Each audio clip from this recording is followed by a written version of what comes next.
Ce livre part d'un constat simple. Trop souvent, les découvertes scientifiques peinent à devenir des innovations concrètes. De nombreuses critiques dénoncent un système académique peu efficace pour transformer ces avancées en solutions industrielles. En France, cette difficulté est renforcée par les liens historiquement faibles entre science et industrie comparativement à nos voisins européens. Si des dispositifs de collaboration existent, tests CIF, laboratoire commun du CNRS, leur fonctionnement et leurs impacts restent peu étudiés. Et c'est bien ce manque de compréhension que notre ouvrage cherche à combler.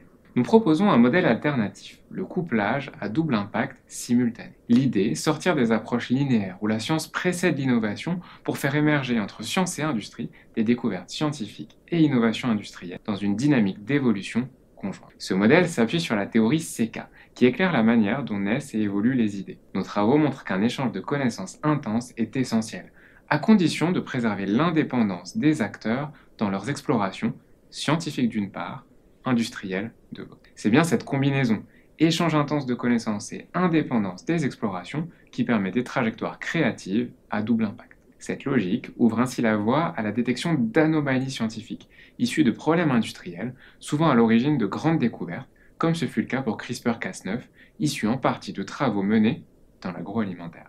Nous avons étudié et testé le modèle dans des cas très divers. Chez les lauréats du prix Nobel, où nous montrons que des collaborations étroites avec l'industrie ont joué un rôle clé. Dans les tests CIFRE, où nous montrons qu'elles s'inscrivent dans des formes variées de double impact qui produisent souvent bien plus que des résultats applicatifs. 3. Dans des recherches en période de crise, comme pendant le Covid, où nous révélons le rôle du temps long et des liens de confiance préexistants. Ces exemples montrent que le double impact simultané existe, mais reste exigeant et mal documenté. Ce modèle propose une nouvelle manière de concevoir les relations entre science et industrie, bien au-delà du transfert technologique.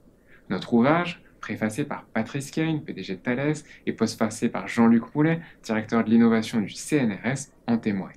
Mais il s'inscrit surtout dans une ambition plus large, renforcer des liens durables et féconds entre recherche et industrie pour un double impact scientifique et sociétal.